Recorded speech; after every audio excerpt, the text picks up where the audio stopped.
Lei nº 6.766, de 19 de dezembro de 1979, Parcelamento do solo urbano. Artigo 1º. O parcelamento do solo para fins urbanos será regido por esta lei. Parágrafo único. Os Estados, o Distrito Federal e os municípios poderão estabelecer normas complementares relativas ao parcelamento do solo municipal para adequar o previsto nesta lei às peculiaridades regionais e locais. Capítulo 1º. Disposições preliminares. Artigo 2º. O parcelamento do solo urbano poderá ser feito mediante loteamento ou desmembramento, observadas as disposições desta lei e as das legislações estaduais e municipais pertinentes. Parágrafo 1º. Considera-se loteamento a subdivisão de gleba em lotes destinados à edificação, com abertura de novas vias de circulação, de logradouros públicos ou prolongamento, modificação ou ampliação das vias existentes. Parágrafo 2º. Considera-se desmembramento a subdivisão de gleba em lotes destinados à edificação, com aproveitamento do sistema viário existente, desde que não implique na abertura de novas vias e logradouros públicos, nem no prolongamento, modificação ou ampliação dos já existentes. Parágrafo 3º. Vetado. Parágrafo 4º. Considera-se lote o terreno servido de infraestrutura básica cujas dimensões atendam aos índices urbanísticos definidos pelo plano diretor ou lei municipal para a zona em que se situe.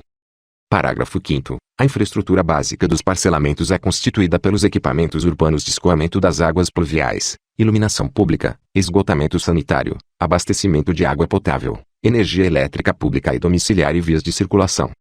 Parágrafo 6º. A infraestrutura básica dos parcelamentos situados nas zonas habitacionais declaradas por lei como de interesse social, ZHIS, consistirá, no mínimo, de: 1º, vias de circulação. 2º, escoamento das águas pluviais. 3º, rede para o abastecimento de água potável, 4º, soluções para o esgotamento sanitário e para a energia elétrica domiciliar. Parágrafo 7º. O lote poderá ser constituído sob a forma de imóvel autônomo ou de unidade imobiliária integrante de condomínio de lotes. Parágrafo 8º. Constitui loteamento de acesso controlado a modalidade de loteamento, definida nos termos do parágrafo 1º deste artigo, cujo controle de acesso será regulamentado por ato do poder público municipal, sendo vedado o impedimento de acesso a pedestres ou a condutores de veículos, não residentes, devidamente identificados ou cadastrados. Artigo 3º. Somente será admitido o parcelamento do solo para fins urbanos em zonas urbanas, de expansão urbana ou de urbanização específica, assim definidas pelo plano diretor ou aprovadas por lei municipal.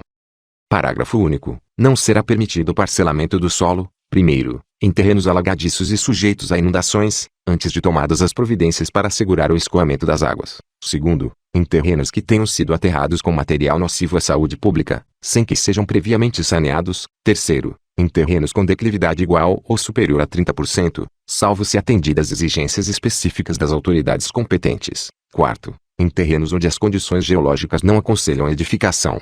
5º, em áreas de preservação ecológica ou naquelas onde a poluição impeça condições sanitárias suportáveis, até a sua correção.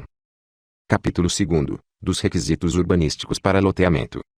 Artigo 4º. Os loteamentos deverão atender, pelo menos, aos seguintes requisitos. 1º, as áreas destinadas a sistemas de circulação, a implantação de equipamento urbano e comunitário, bem como a espaços livres de uso público, serão proporcionais à densidade de ocupação prevista pelo plano diretor ou aprovada por lei municipal para a zona em que se situem.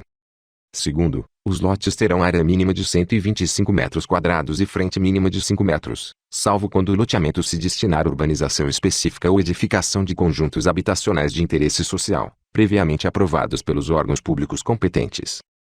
3º, ao longo das faixas de domínio público das rodovias, a reserva de faixa não edificável de, no mínimo, 15 metros de cada lado poderá ser reduzida por lei municipal ou distrital que aprovar o instrumento do planejamento territorial, até o limite mínimo de 5 metros de cada lado. 3º, ao longo das águas correntes e dormentes e da faixa de domínio das ferrovias, será obrigatória a reserva de uma faixa não edificável de, no mínimo, 15 metros de cada lado. 4º, as vias de loteamento deverão articular-se com as vias adjacentes oficiais, existentes ou projetadas, e harmonizar-se com a topografia local. Parágrafo 1º. A legislação municipal definirá, para cada zona em que se divida o território do município, os usos permitidos e os índices urbanísticos de parcelamento e ocupação do solo, que incluirão, obrigatoriamente, as áreas mínimas e máximas de lotes e os coeficientes máximos de aproveitamento. Parágrafo 2º. Consideram-se comunitários os equipamentos públicos de educação, cultura, saúde, lazer e similares. Parágrafo 3º. Se necessária, a reserva de faixa não edificável vinculada à dutovia será exigida no âmbito do respectivo licenciamento ambiental, observados critérios e parâmetros que garantam a segurança da população e a proteção do meio ambiente, conforme estabelecido nas normas técnicas pertinentes. Parágrafo 4º. No caso de lotes integrantes de condomínio de lotes, poderão ser instituídas limitações administrativas e direitos reais sobre coisa alheia em benefício do poder público, da população em geral e da proteção da paisagem urbana, tais como servidões de passagem, usufrutos e restrições e construção de muros. Parágrafo 5º. As edificações localizadas nas áreas contíguas às faixas de domínio público dos trechos de rodovia que atravessem perímetros urbanos ou áreas urbanizadas passíveis de serem incluídas em perímetro urbano, desde que construídas até a data de promulgação deste parágrafo, ficam dispensadas da observância da exigência prevista no inciso 3º do caput deste artigo, salvo por ato devidamente fundamentado do poder público municipal ou distrital. Artigo 5º. O poder público competente poderá complementarmente exigir, em cada loteamento, a reserva de faixa não edificante destinada a equipamentos urbanos. Parágrafo único. Consideram-se urbanos os equipamentos públicos de abastecimento de água, serviços de esgotos, energia elétrica, coletas de águas pluviais, rede telefônica e gás canalizado. Capítulo 3º. Do projeto de loteamento. Artigo 6º. Antes da elaboração do projeto de loteamento, o interessado deverá solicitar à Prefeitura Municipal, ou ao Distrito Federal quando for o caso, que defina as diretrizes para o uso do solo, traçado dos lotes, do sistema viário, dos espaços livres e das áreas reservadas para equipamento urbano e comunitário, apresentando, para este fim, requerimento e planta do imóvel contendo, pelo menos: primeiro, as divisas da gleba a ser loteada. Segundo, as curvas de nível à distância adequada, quando exigidas por lei estadual ou municipal. Terceiro, a localização dos cursos d'água, bosques e construções existentes.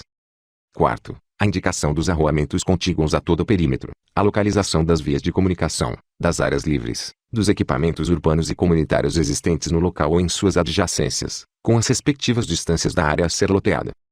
Quinto, o tipo de uso predominante a que o loteamento se destina. Sexto, as características, dimensões e localização das zonas de uso contíguas. Artigo 7º.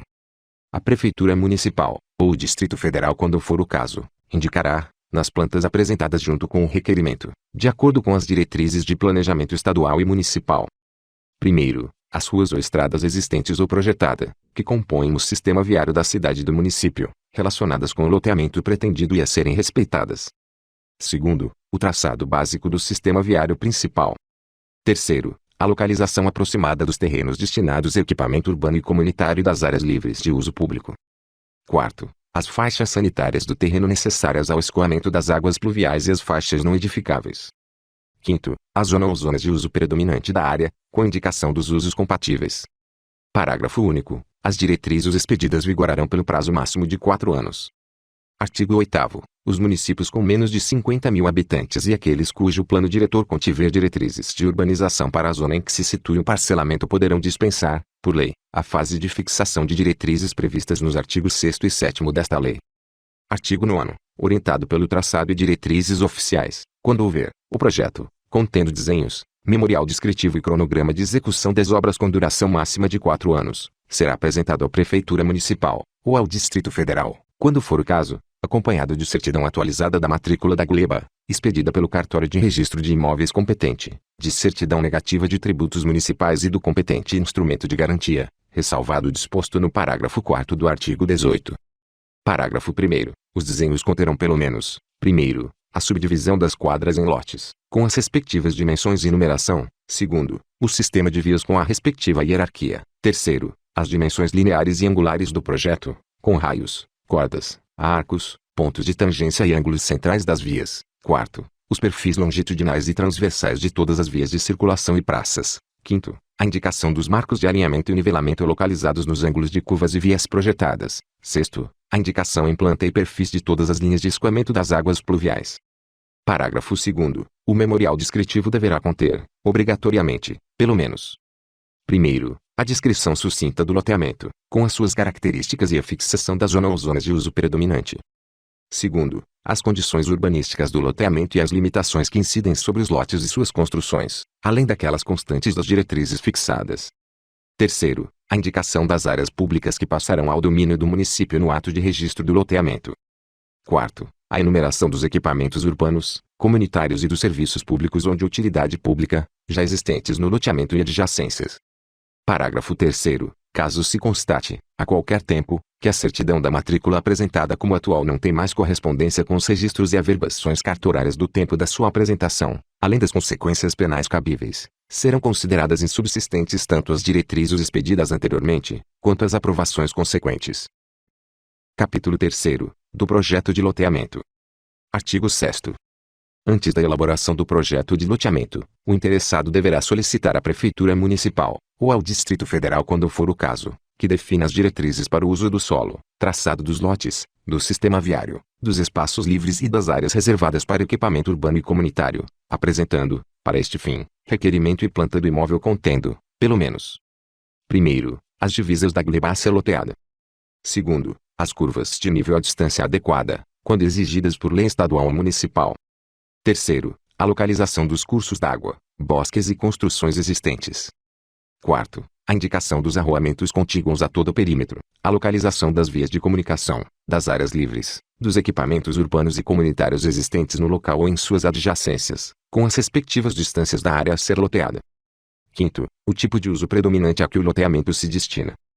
Sexto, as características, dimensões e localização das zonas de uso contíguas. Artigo 7º. A Prefeitura Municipal, ou o Distrito Federal quando for o caso, indicará, nas plantas apresentadas junto com o requerimento, de acordo com as diretrizes de planejamento estadual e municipal. Primeiro, as ruas ou estradas existentes ou projetada, que compõem o sistema viário da cidade e do município, relacionadas com o loteamento pretendido e a serem respeitadas. Segundo, o traçado básico do sistema viário principal. Terceiro, a localização aproximada dos terrenos destinados a equipamento urbano e comunitário e das áreas livres de uso público. Quarto, as faixas sanitárias do terreno necessárias ao escoamento das águas pluviais e as faixas não edificáveis. Quinto, a zona ou zonas de uso predominante da área, com indicação dos usos compatíveis.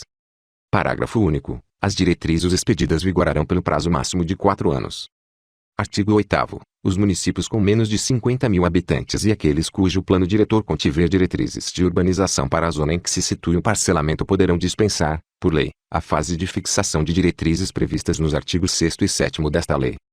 Artigo 9º. Orientado pelo traçado e diretrizes oficiais, quando houver, o projeto, contendo desenhos, memorial descritivo e cronograma de execução das obras com duração máxima de 4 anos, será apresentado à Prefeitura Municipal, ou ao Distrito Federal, quando for o caso, acompanhado de certidão atualizada da matrícula da gleba, expedida pelo cartório de registro de imóveis competente, de certidão negativa de tributos municipais e do competente instrumento de garantia, ressalvado o disposto no parágrafo 4º do artigo 18. Parágrafo 1º. Os desenhos conterão pelo menos: primeiro, a subdivisão das quadras em lotes, com as respectivas dimensões e numeração. Segundo, o sistema de vias com a respectiva hierarquia. Terceiro, as dimensões lineares e angulares do projeto, com raios, cordas, arcos, pontos de tangência e ângulos centrais das vias. Quarto, os perfis longitudinais e transversais de todas as vias de circulação e praças. Quinto, a indicação dos marcos de alinhamento e nivelamento localizados nos ângulos de curvas e vias projetadas. Sexto, a indicação em planta e perfis de todas as linhas de escoamento das águas pluviais. Parágrafo 2º. O memorial descritivo deverá conter, obrigatoriamente, pelo menos: primeiro, a descrição sucinta do loteamento, com as suas características e a fixação da zona ou zonas de uso predominante. Segundo, as condições urbanísticas do loteamento e as limitações que incidem sobre os lotes e suas construções, além daquelas constantes das diretrizes fixadas. Terceiro, a indicação das áreas públicas que passarão ao domínio do município no ato de registro do loteamento. Quarto, a enumeração dos equipamentos urbanos, comunitários e dos serviços públicos ou de utilidade pública, já existentes no loteamento e adjacências. Parágrafo 3º. Caso se constate, a qualquer tempo, que a certidão da matrícula apresentada como atual não tem mais correspondência com os registros e averbações cartorárias do tempo da sua apresentação, além das consequências penais cabíveis, serão consideradas insubsistentes tanto as diretrizes expedidas anteriormente, quanto as aprovações consequentes. Capítulo 6º. Do registro do loteamento e desmembramento. Artigo 18. Aprovado o projeto de loteamento ou de desmembramento, o loteador deverá submetê-lo ao registro imobiliário dentro de 180 dias, sob pena de caducidade da aprovação, acompanhado dos seguintes documentos. Primeiro, título de propriedade do imóvel ou certidão da matrícula, ressalvado o disposto nos parágrafos 4º e 5º. Segundo, histórico dos títulos de propriedade do imóvel, abrangendo os últimos 20 anos, acompanhados dos respectivos comprovantes. Terceiro, certidões negativas. A. De tributos federais, estaduais e municipais incidentes sobre o imóvel. B. De ações reais referentes ao imóvel, pelo período de 10 anos. C. De ações penais com respeito ao crime contra o patrimônio e contra a administração pública. Quarto, certidões. A. Dos cartórios de protestos de títulos, em nome do loteador, pelo período de 10 anos. B. De ações pessoais relativas ao loteador, pelo período de 10 anos. C. De ônus reais relativos ao imóvel. D. De ações penais contra o loteador, pelo período de 10 anos. Quinto, cópia do ato de aprovação do loteamento e comprovante do termo de verificação pela Prefeitura Municipal ou pelo Distrito Federal, de execução das obras exigidas por legislação municipal, que incluirão, no mínimo, a execução das vias de circulação do loteamento, demarcação dos lotes, quadras e logradouros e das obras de escoamento das águas pluviais ou da aprovação de um cronograma, com a duração máxima de 4 anos, acompanhado de competente instrumento de garantia para a execução das obras. Sexto, exemplar do contrato padrão de promessa de venda, ou de cessão ou de promessa de cessão, do qual constarão obrigatoriamente as indicações previstas no artigo 26 desta lei. Sétimo, declaração do cônjuge do requerente de que ele consente no registro do loteamento. Parágrafo 1º. Os períodos referidos nos incisos 3º, alínea B e 4º, alíneas A e D tomarão por base a data do pedido de registro do loteamento, devendo todas elas serem extraídas em nome daqueles que, nos mencionados períodos, tenham sido titulares de direitos reais sobre o imóvel. Parágrafo 2º. A existência de protestos, de ações pessoais ou de ações penais, exceto as referentes a crime contra o patrimônio e contra a administração, não impedirá o registro do loteamento se o requerente comprovar que esses protestos ou ações não poderão prejudicar os adquirentes dos lotes. Se o oficial do registro de imóveis julgar insuficiente a comprovação feita, suscitará dúvida perante o juiz competente. Parágrafo 3º. A declaração a que se refere o inciso 7º deste artigo não dispensará o consentimento do declarante para os atos de alienação ou promessa de alienação de lotes, ou de direitos a eles relativos, que venham a ser praticados pelo seu cônjuge. Parágrafo 4º. O título de propriedade será dispensado quando se tratar de parcelamento popular, destinado às classes de menor renda, em imóvel declarado de utilidade pública, com processo de desapropriação judicial em curso e emissão provisória na posse, desde que promovido pela União, Estados, Distrito Federal, municípios ou suas entidades delegadas, autorizadas por lei a implantar projetos de habitação. Parágrafo 5º. No caso de que trata o parágrafo 4º, o pedido de registro do parcelamento, além dos documentos mencionados nos incisos 5º e 6º deste artigo, será instruído com cópias autênticas da decisão que tenha concedido a emissão provisória na posse, do decreto de desapropriação, do comprovante de sua publicação na imprensa oficial e, quando formulado por entidades delegadas, da lei de criação e de seus atos constitutivos.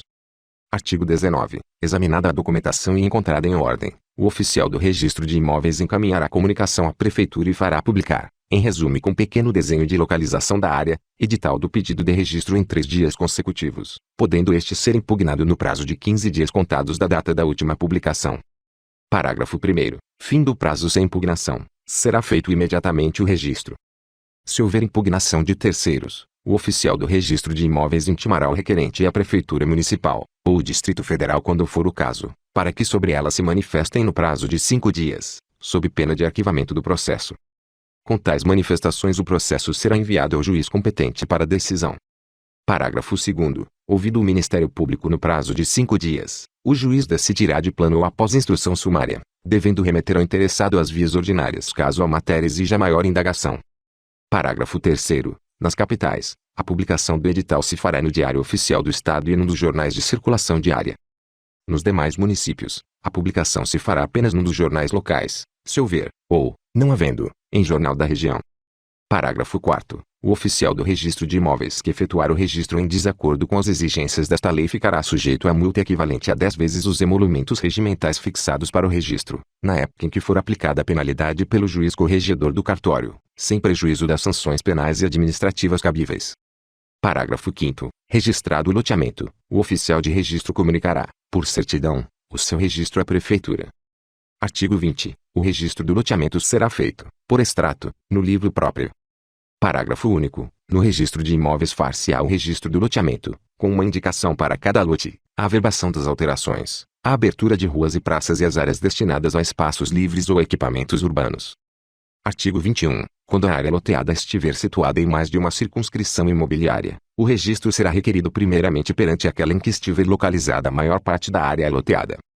Procedido ao registro nessa circunscrição, o interessado requererá, sucessivamente, o registro do loteamento em cada uma das demais, comprovando perante cada qual o registro efetuado no anterior, até que o loteamento seja registrado em todas.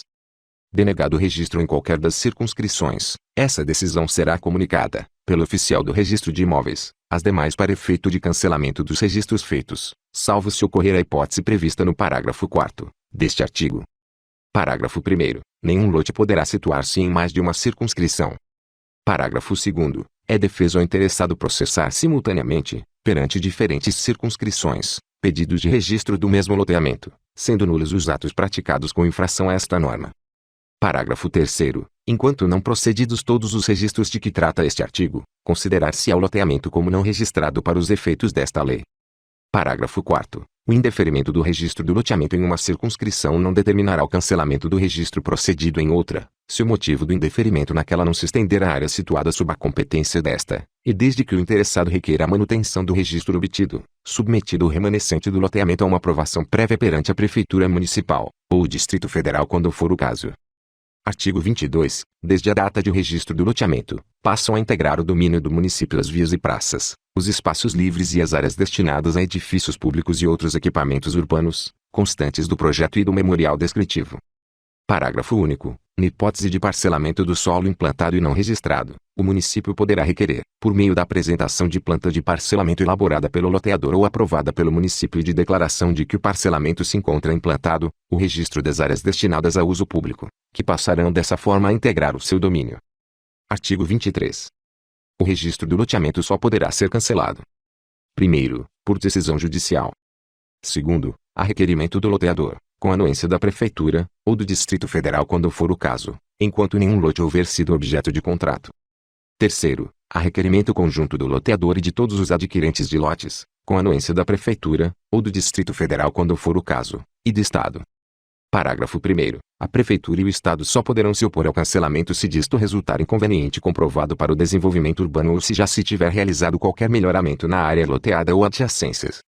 Parágrafo 2º. Nas hipóteses dos incisos 2º e 3º, o oficial do registro de imóveis fará publicar, em resumo, edital do pedido de cancelamento, podendo este ser impugnado no prazo de 30 dias contados da data da última publicação. Findo esse prazo, com ou sem impugnação, o processo será remetido ao juiz competente para homologação do pedido de cancelamento, ouvido o Ministério Público. Parágrafo 3º. A homologação de que trata o parágrafo anterior será precedida de vistoria judicial destinada a comprovar a inexistência de adquirentes instalados na área loteada. Artigo 24. O processo de loteamento e os contratos de depositados em cartório poderão ser examinados por qualquer pessoa, a qualquer tempo, independentemente do pagamento de custas ou emolumentos, ainda que a título de busca. Capítulo 7º. Dos contratos.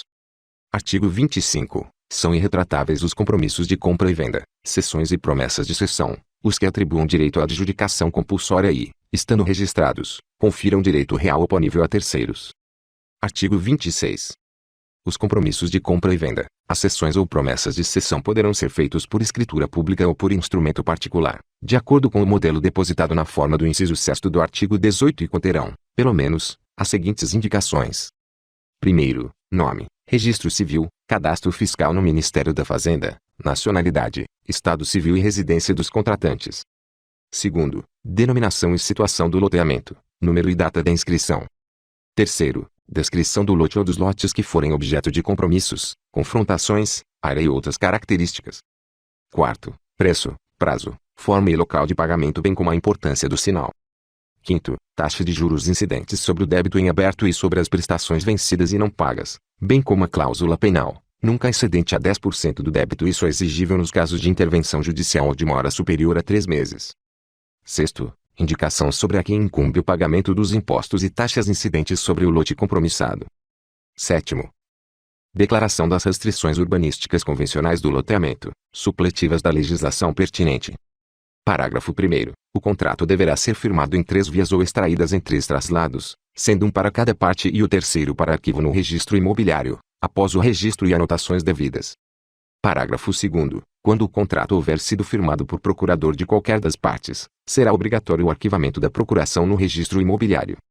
Parágrafo 3º. Admite-se, nos parcelamentos populares, a cessão da posse em que estiverem provisoriamente emitidas à União, Estados, Distrito Federal, municípios e suas entidades delegadas, o que poderá ocorrer por instrumento particular, ao qual se atribui, para todos os fins de direito, caráter de escritura pública, não se aplicando a disposição do inciso 2º do artigo 134 do Código Civil. Parágrafo 4º. A cessão da posse referida no parágrafo 3º, cumpridas as obrigações do cessionário, constitui crédito contra o expropriante, de aceitação obrigatória em garantia de contratos de financiamentos habitacionais. Parágrafo 5º. Com o registro da sentença que, em processo de desapropriação, fixar o valor da indenização, a posse referida no parágrafo 3º, converter-se-á em propriedade e a sua cessão, em compromisso de compra e venda ou venda e compra, conforme haja obrigações a cumprir ou estejam elas cumpridas, circunstância que, demonstradas ao registro de imóveis, serão averbadas na matrícula relativa ao lote. Parágrafo 6º. Os compromissos de compra e venda, as cessões e as promessas de cessão valerão como título para o registro da propriedade do lote adquirido, quando acompanhados da respectiva prova de quitação. Artigo 26-A. Os contratos de compra e venda, cessão ou promessa de cessão de loteamento devem ser iniciados por quadro resumo, que deverá conter, além das indicações constantes do artigo 26 desta lei. Primeiro, o preço total a ser pago pelo imóvel. Segundo, o valor referente à corretagem, suas condições de pagamento e a identificação precisa de seu beneficiário. Terceiro, a forma de pagamento do preço, com indicação clara dos valores e vencimentos das parcelas. Quarto, os índices de correção monetária aplicáveis ao contrato e, quando houver pluralidade de índices, o período de aplicação de cada um. Quinto, as consequências do desfazimento do contrato, seja mediante distrato, seja por meio de resolução contratual motivada por inadimplemento de obrigação do adquirente ou do loteador, com destaque negritado para as penalidades aplicáveis e para os prazos para devolução de valores ao adquirente. Sexto, as taxas de juros eventualmente aplicadas, se mensais ou anuais, se nominais ou efetivas. O seu período de incidência e o sistema de amortização. Sétimo, as informações acerca da possibilidade do exercício, por parte do adquirente do imóvel, do direito de arrependimento previsto no artigo 49 do Código de Defesa do Consumidor, em todos os contratos firmados em estandes de vendas e fora da sede do loteador ou do estabelecimento comercial. Oitavo, o prazo para a quitação das obrigações pelo adquirente após a obtenção do termo de vistoria de obras. Nono, informações acerca dos ônus que recaíam sobre o imóvel. 10. O número do registro do loteamento ou do desmembramento, a matrícula do imóvel e a identificação do cartório de registro de imóveis competente. 11. O termo final para a execução do projeto referido no parágrafo 1º do artigo 12 desta lei e a data do protocolo do pedido de emissão do termo de vistoria de obras. Parágrafo 1º. Identificada a ausência de quaisquer das informações previstas no caput deste artigo, será concedido prazo de 30 dias para aditamento do contrato e saneamento da omissão, fim do qual, essa omissão, se não sanada, caracterizará justa causa para rescisão contratual por parte do adquirente. Parágrafo 2º. A efetivação das consequências do desfazimento do contrato, mencionadas no inciso 5º do caput deste artigo, dependerá de anuência prévia e específica do adquirente a seu respeito, mediante assinatura junto a essas cláusulas, que deverão ser redigidas conforme o disposto no parágrafo 4º do artigo 54 do Código de Defesa do Consumidor. Artigo 27. Se aquele que se obrigou a concluir contrato de promessa de venda ou de cessão não cumprir a obrigação, o credor poderá notificar o devedor para o outorgado contrato ou oferecimento de impugnação no prazo de 15 dias, sob pena de proceder-se ao registro de pré-contrato, passando as relações entre as partes a serem regidas pelo contrato padrão. Parágrafo 1º. Para fins deste artigo, terão o mesmo valor de pré-contrato a promessa de cessão, a proposta de compra, a reserva de lote ou qualquer outro instrumento, do qual conste a manifestação da vontade das partes, a indicação do lote, o preço e modo de pagamento, e a promessa de contratar. Parágrafo 2º. O registro de que trata este artigo não será procedido se a parte que o requereu não comprovar haver cumprido a sua prestação, nem a oferecer na forma devida, salvo se ainda não exigível. Parágrafo 3º. Havendo impugnação daquele que se comprometeu a concluir o contrato, observar-se-á o disposto nos artigos 639 e 640 do Código de Processo Civil. Artigo 28. Qualquer alteração ou cancelamento parcial do loteamento registrado dependerá de acordo entre o loteador e os adquirentes de lotes atingidos pela alteração, bem como da aprovação pela Prefeitura Municipal, ou do Distrito Federal quando for o caso, devendo ser depositada no registro de imóveis, em complemento ao projeto original com a devida averbação. Artigo 29. Aquele que adquirir a propriedade loteada mediante ato inter vivos, ou por sucessão causa mortis, sucederá ao transmitente em todos os seus direitos e obrigações, ficando obrigado a respeitar os compromissos de compra e venda ou as promessas de cessão, em todas as suas cláusulas, sendo nula qualquer disposição em contrário, ressalvado o direito do herdeiro ou legatário de renunciar à herança ou ao legado. Artigo 30. A sentença declaratória de falência ou de insolvência de qualquer das partes não rescindirá os contratos de compromisso de compra e venda ou de promessa de cessão que tenham por objeto a área loteada ou lotes da mesma. Se a falência ou insolvência for do proprietário da área loteada ou do titular de direito sobre ela, incumbirá ao síndico ou ao administrador dar cumprimento aos referidos contratos. Se do adquirente do lote, seus direitos serão levados à praça. Artigo 31. O contrato particular pode ser transferido por simples trespasse, lançado no verso das vias em poder das partes, ou por instrumento em separado, declarando-se o número do registro do loteamento, o valor da cessão e a qualificação do cessionário, para o devido registro. Parágrafo 1º. A cessão independe da anuência do loteador, mas, em relação a este, seus efeitos só se produzem depois de cientificado, por escrito, pelas partes ou quando registrada a cessão. Parágrafo 2º. Uma vez registrada a cessão, feita sem anuência do loteador, o oficial do registro dar-lhe-á a ciência, por escrito, dentro de 10 dias. Artigo 32. Vencida e não paga a prestação, o contrato será considerado rescindido 30 dias depois de constituído em mora o devedor. Parágrafo 1º. Para os fins deste artigo o devedor adquirente será intimado, a requerimento do credor, pelo oficial do registro de imóveis, a satisfazer as prestações vencidas e as que se vencerem até a data do pagamento, os juros convencionados e as custas de intimação. Parágrafo 2º. Purgada a mora, convalescerá o contrato. Parágrafo 3º. Com a certidão de não haver sido feito o pagamento em cartório, o vendedor requererá ao oficial do registro o cancelamento da averbação. Artigo 32-A. Em caso de resolução contratual por fato imputado ao adquirente, respeitado o disposto no parágrafo 2º deste artigo, deverão ser restituídos os valores pagos por ele, atualizados com base no índice contratualmente estabelecido para a correção monetária das parcelas do preço do imóvel, podendo ser descontados dos valores pagos os seguintes itens. Primeiro, os valores correspondentes à eventual fruição do imóvel, até o equivalente a 0,75% sobre o valor atualizado do contrato, cujo prazo será contado a partir da data da transmissão da posse do imóvel ao adquirente até sua restituição ao loteador.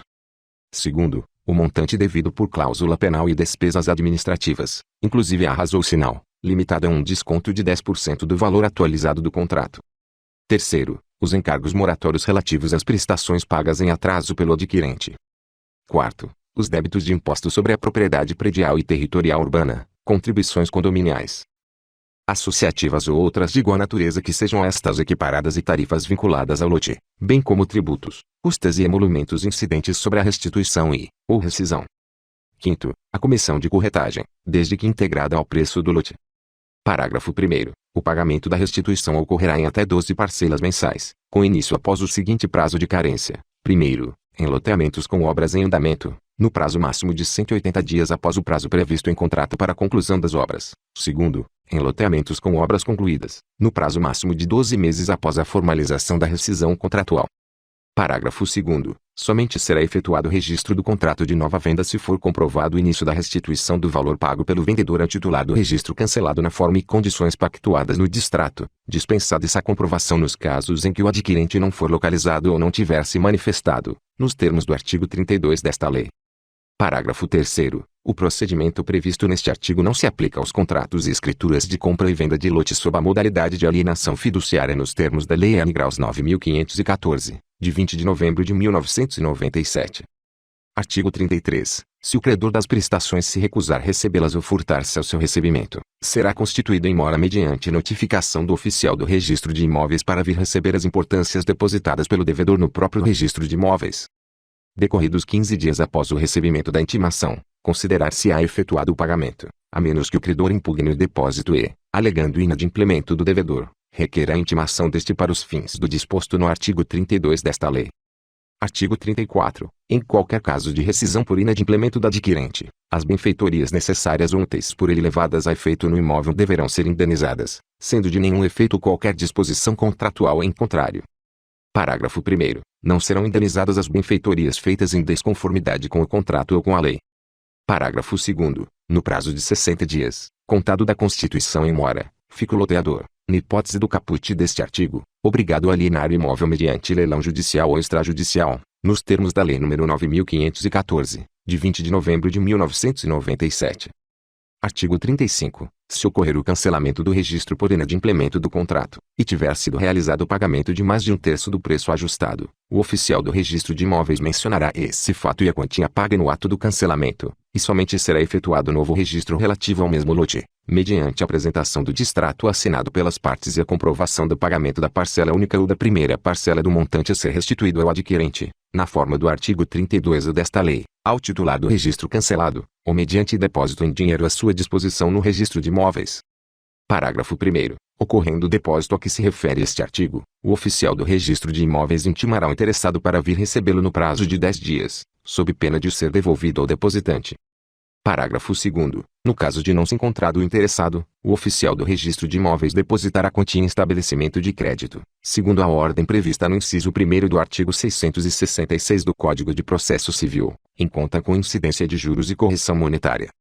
Parágrafo 3º. A obrigação de comprovação prévia de pagamento da parcela única ou da primeira parcela como condição para efetivação de novo registro, prevista no caput deste artigo, poderá ser dispensada se as partes convencionarem de modo diverso e de forma expressa no documento de distrato por elas assinado. Artigo 36. O registro do compromisso, cessão ou promessa de cessão só poderá ser cancelado, primeiro, por decisão judicial, segundo, a requerimento conjunto das partes contratantes, terceiro, quando houver rescisão comprovada do contrato. Artigo 36-A. As atividades desenvolvidas pelas associações de proprietários de imóveis, titulares de direitos ou moradores em loteamentos ou empreendimentos assemelhados, desde que não tenham fins lucrativos, bem como pelas entidades civis organizadas em função da solidariedade de interesses coletivos desse público com o objetivo de administração, conservação, manutenção, disciplina de utilização e convivência, visando a valorização dos imóveis que compõem o empreendimento, tendo em vista sua natureza jurídica, vinculam-se, por critérios de afinidade, similitude e conexão, à atividade de administração de imóveis. Parágrafo único. A administração de imóveis na forma do caput deste artigo sujeita seus titulares à normatização e à disciplina constantes de seus atos constitutivos, cotizando-se na forma desses atos para suportar a consecução dos seus objetivos. Capítulo 8º. Disposições gerais. Artigo 37. É vedado vender ou prometer vender parcela de loteamento ou desmembramento não registrado. Artigo 38. Verificado que o loteamento ou desmembramento não se acha registrado ou regularmente executado ou notificado pela Prefeitura Municipal, ou pelo Distrito Federal quando for o caso, deverá o adquirente do lote suspender o pagamento das prestações restantes e notificar o loteador para suprir a falta. Parágrafo 1º. Ocorrendo a suspensão do pagamento das prestações restantes, na forma do caput deste artigo, o adquirente efetuará o depósito das prestações devidas junto ao registro de imóveis competente, que as depositará em estabelecimento de crédito, segundo a ordem prevista no inciso 1º do artigo 666 do Código de Processo Civil, em conta com incidência de juros e correção monetária, cuja movimentação dependerá de prévia autorização judicial. Parágrafo 2º. A Prefeitura Municipal, ou o Distrito Federal quando for o caso, ou o Ministério Público, poderá promover a notificação ao loteador prevista no caput deste artigo. Parágrafo 3º. Regularizado o loteamento pelo loteador, este promoverá judicialmente a autorização para levantar as prestações depositadas, com os acréscimos de correção monetária e juros, sendo necessária a citação da Prefeitura, ou do Distrito Federal quando for o caso, para integrar o processo judicial aqui previsto, bem como a audiência do Ministério Público. Parágrafo 4º. Após o reconhecimento judicial de regularidade do loteamento, o loteador notificará os adquirentes dos lotes, por intermédio do registro de imóveis competente, para que passem a pagar diretamente as prestações restantes, a contar da data da notificação. Parágrafo 5º. No caso de o loteador deixar de atender a notificação até o vencimento do prazo contratual, ou quando o loteamento ou desmembramento for regularizado pela Prefeitura Municipal, ou pelo Distrito Federal quando for o caso, nos termos do artigo 40 desta lei, o loteador não poderá, a qualquer título, exigir o recebimento das prestações depositadas. Artigo 39. Será nula de pleno direito a cláusula de rescisão de contrato por inadimplemento do adquirente, quando o loteamento não estiver regularmente inscrito. Artigo 40. A Prefeitura Municipal, ou o Distrito Federal quando for o caso, se desatendida pelo loteador a notificação, poderá regularizar loteamento ou desmembramento não autorizado ou executados sem observância das determinações do ato administrativo de licença, para evitar lesão aos seus padrões de desenvolvimento urbano e na defesa dos direitos dos adquirentes de lotes. Parágrafo 1º. A Prefeitura Municipal, ou o Distrito Federal quando for o caso, que promover a regularização, na forma deste artigo, obterá judicialmente o levantamento das prestações depositadas, com os respectivos acréscimos de correção monetária e juros, nos termos do parágrafo 1º do artigo 38 desta lei, a título de ressarcimento das importâncias despendidas com equipamentos urbanos ou expropriações necessárias para regularizar o loteamento ou desmembramento. Parágrafo 2º. As importâncias despendidas pela Prefeitura Municipal, ou pelo Distrito Federal quando for o caso, para regularizar o loteamento ou desmembramento, caso não sejam integralmente ressarcidas conforme o disposto no parágrafo anterior, serão exigidas na parte faltante do loteador, aplicando-se o disposto no artigo 47 desta lei. Parágrafo 3º. No caso de o loteador não cumprir o estabelecido no parágrafo anterior, a Prefeitura Municipal, ou o Distrito Federal quando for o caso, poderá receber as prestações dos adquirentes, até o valor devido. Parágrafo 4º. A Prefeitura Municipal, ou o Distrito Federal quando for o caso, para assegurar a regularização do loteamento ou desmembramento, bem como o ressarcimento integral de importâncias despendidas, ou a despender, poderá promover judicialmente os procedimentos cautelares necessários aos fins colimados. Parágrafo 5º. A regularização de um parcelamento pela Prefeitura Municipal, ou Distrito Federal, quando for o caso, não poderá contrariar o disposto nos artigos 3º e 4º desta lei, ressalvado o disposto no parágrafo 1º desse último. Artigo 41. Regularizado o loteamento ou desmembramento pela Prefeitura Municipal, ou pelo Distrito Federal quando for o caso, o adquirente do lote, comprovando o depósito de todas as prestações do preço avançado, poderá obter o registro de propriedade do lote adquirido, valendo para tanto o compromisso de venda e compra devidamente firmado. Artigo 42. Nas desapropriações não serão considerados como loteados ou loteáveis, para fins de indenização, os terrenos ainda não vendidos ou compromissados, objeto de loteamento ou desmembramento não registrado. Artigo 43. Ocorrendo a execução de loteamento não aprovado, a destinação de áreas públicas exigidas no inciso 1º do artigo 4º desta lei não se poderá alterar sem prejuízo da aplicação das sanções administrativas, civis e criminais previstas. Parágrafo único. Neste caso, o loteador ressarcirá a Prefeitura Municipal ou o Distrito Federal quando for o caso, em pecúnia ou em área equivalente, no dobro da diferença entre o total das áreas públicas exigidas e as efetivamente destinadas. Artigo 44.